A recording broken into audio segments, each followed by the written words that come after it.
Pensar demais não vai te levar a lugar algum.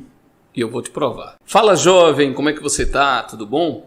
Hoje eu quero conversar com você sobre um conceito trazido pelo Rolf Dobelli, no seu livro Como Pensar e Viver Melhor, que é o que ele chama do ponto da reflexão máxima. Basicamente, o que ele diz é que pensar demais não nos ajuda, pelo contrário, só nos atrapalha. Talvez você já tenha ouvido algo parecido da própria sabedoria popular, não é? Pensar demais não ajuda. Você deve pensar, você deve analisar, mas há um limite para isso. E é exatamente esse limite que o professor Rolf Dobelli traz nesse capítulo ao tratar do ponto da reflexão máxima. Ele traz diversos exemplos, como o do empresário, que só vai saber se uma ideia ela terá viabilidade depois que ele a colocar em prática, ou do vendedor, que só terá o seu pitch validado, a sua apresentação de vendas, quando ele se colocar diante das pessoas para levá-la. Ou ainda dos pais, que só se tornarão bons educadores praticando os conceitos da boa educação com seus filhos e não apenas lendo os manuais de pedagogia. E ele desenvolve essa ideia partindo da premissa de que o mundo à nossa volta ele é opaco. A gente não consegue enxergar muito diante dos nossos olhos.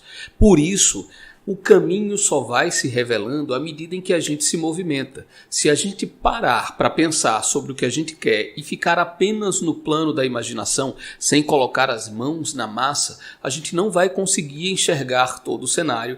A visão, ela nos atrapalhará e o resultado disso será uma paralisia eterna. Ele chega a dar o exemplo de um amigo dele que tem um MBA, ou seja, altamente capacitado, altamente especializado em gestão e que há cerca de 10 anos pensa em abrir a sua própria empresa. Mas ele sempre encontra uma justificativa para não começar, porque precisa analisar melhor o cenário, analisar melhor os concorrentes, e nessa história 10 anos praticamente se passaram e ele não colocou a ideia em prática. Mas olha, não há problema algum em você matutar, como o autor chama, em você pensar sobre as ideias. Isso, pelo contrário, é extremamente necessário. A questão é que há um limite para esse pensar. Ele chega a dizer que se sua ideia é mudar de carreira, por exemplo, pensar sobre isso durante uma semana seria mais do que suficiente. Depois você deve colocar em prática as primeiras decisões. E à medida em que o caminho for avançando, você vai percebendo o que funciona, o que não funciona. Você vai ajustando a sua rota. Exatamente por isso, o Rolf Dobelli diz que o matutar, o pensar, é como uma lanterninha. Ela vai abrir um pouco do horizonte para você, mas quando você se coloca em ação, você tem acesso a um farol que vai iluminar muito mais distante. E aí você obtém mais clareza para concretizar o que você deseja. Tá, Saulo, mas por que nós ficamos tanto tempo matutando se isso não vai trazer o resultado? Porque, segundo o próprio Rolf Dobelli, é muito mais confortável ficar pensando. Porque quando você pensa sobre uma ideia, você não experimenta os riscos e você não falha. Então isso é muito confortável. O risco de falhar, ele só surge quando você começa a se movimentar. Por isso que muitos de nós passamos muito tempo refletindo, matutando sobre o que nós queremos e avançando muito pouco. O autor chega a mencionar Pablo Picasso. Uma das frases de Pablo Picasso que seria mais ou menos assim: para saber o que desenhar, é preciso primeiro começar a desenhar. Então, se de repente você se vê preso ou presa nesse ciclo do matutar, do pensar exagerado, comece a rever aí os seus conceitos. Tente pegar o básico de informações e iniciar a sua jornada. Não ignore o ponto da reflexão máxima se você quiser crescer em sua vida. Agora eu tenho algo especial para você.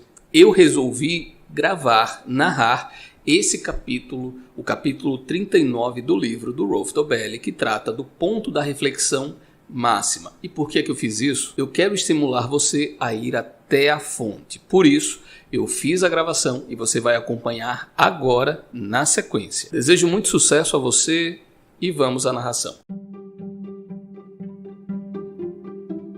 Como pensar e viver melhor, de Rolf Dobelli. Capítulo 39. O ponto da reflexão máxima. Matutar está para agir como uma lanterninha para um farol. Psss. Agora vou lhe contar o grande segredo dos escritores. As melhores ideias chegam enquanto escrevemos, não quando refletimos sobre o tema a ser escrito. Ainda que você não seja um escritor, essa descoberta poderá trazer vantagens, pois pode ser aplicada a todas as áreas da atividade humana. Um empresário somente saberá se um produto é aceito pelo mercado quando o produzir e o oferecer, e não pela pesquisa de mercado prévia.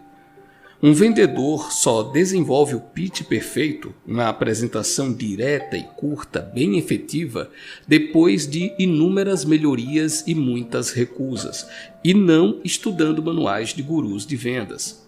Pais se tornam educadores competentes ao lidar diariamente com os filhos, não consultando manuais de pedagogia. E músicos se tornam mestres pela prática cotidiana, não matutando sobre as possibilidades do instrumento. Por que é assim? Porque o mundo para nós é opaco, como um copo de leite. A realidade nunca é totalmente translúcida. Mesmo a pessoa mais culta só enxerga alguns passos à frente. Se quiser ultrapassar essa fronteira do conhecimento, é preciso avançar e não ficar parado. Fazer e não matutar. Um amigo, um homem inteligente com um MBA, essa não é uma desvantagem, e um bom emprego na indústria farmacêutica, está há 10 anos ocupado em fundar uma empresa própria. Leu centenas de livros sobre como fundar uma empresa, passou milhares de horas pensando sobre produtos, tem pilhas de estudos de pesquisa de mercado e redigiu 2 dúzias de planos de negócios. O resultado? Até agora nada. Ele sempre chega ao ponto em que suas reflexões apontam para o seguinte: a ideia empreendedora é promissora, mas vai depender muito de como será transformada em realidade e como se comportarão possíveis concorrentes. Não adianta passar mais um dia matutando.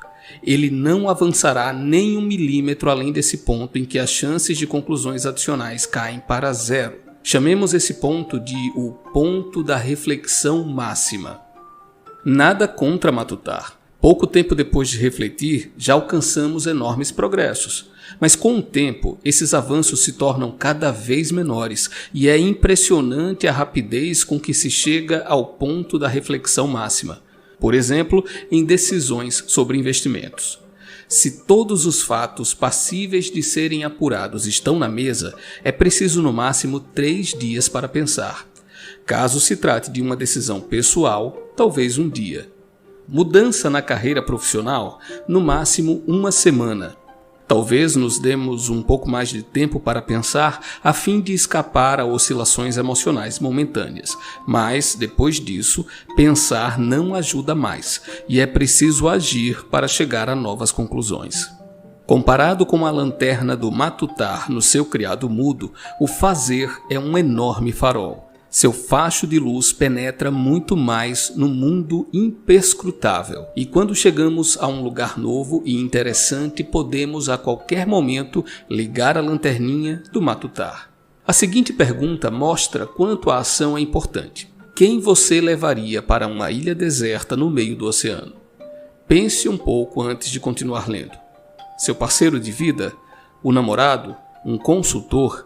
O professor mais inteligente que você conhece? Ou um animador? Nenhum deles, é claro. Um construtor de barcos. Teóricos, professores, consultores, escritores, blogueiros e jornalistas adorariam compreender o mundo matutando, mas isso é bem raro. Pensadores como Newton, Einstein, Feynman são exceções. Quase todos os passos para entender o mundo, seja na ciência, na economia ou na vida diária, foram feitos no confronto físico com esse mundo imperscrutável, simplesmente pelo fato de que alguém se expôs a esse mundo. É mais fácil falar do que fazer. Eu também permaneço tempo demais no estado de matutar, bem além do ponto da reflexão máxima. Por quê? Porque é mais confortável, é mais agradável pensar do que tomar a iniciativa. É mais confortável ficar matutando do que transformar algo em ação. O risco de fracasso é 0 quando estamos apenas matutando. mas sempre maior do que zero quando agimos. Por isso é tão popular pensar e comentar. Quem matuta nunca se atrita com a realidade e, por isso, nem pode fracassar. Já quem faz alguma coisa sim, e em compensação, colhe experiências. Experiência é o que se ganha quando não se consegue o que se queria, como diz o provérbio. Pablo Picasso sabia quão valiosa é a coragem para experimentar. Para saber o que queremos desenhar, é preciso começar a desenhar, ele dizia. Assim acontece com a vida. Para saber o que queremos na vida, é melhor começar a fazer alguma coisa. Este capítulo pode lhe dar um impulso, mas saiba que você não vai encontrar a boa vida simplesmente pensando. A ilusão da introspecção, do capítulo 8, é, como a psicologia chama, a crença equivocada de encontrarmos nossas verdadeiras inclinações, o sentido da vida, o núcleo de ouro da nossa felicidade por meio de um simples mergulho intelectual. Mais provável é que, ao fazer uma introspecção, você vá parar num marasmo de emoções, de pensamentos vagos e ânimos difusos. Portanto, a próxima vez que se encontrar diante de uma decisão importante, pense intensamente, mas só até o ponto da reflexão máxima. Você ficará surpreso quão rápido chegará até ele. Uma vez lá, desligue a lanterninha e ligue o farol. Funciona na profissão e na vida particular. E não importa se você está investindo na carreira ou na vida amorosa.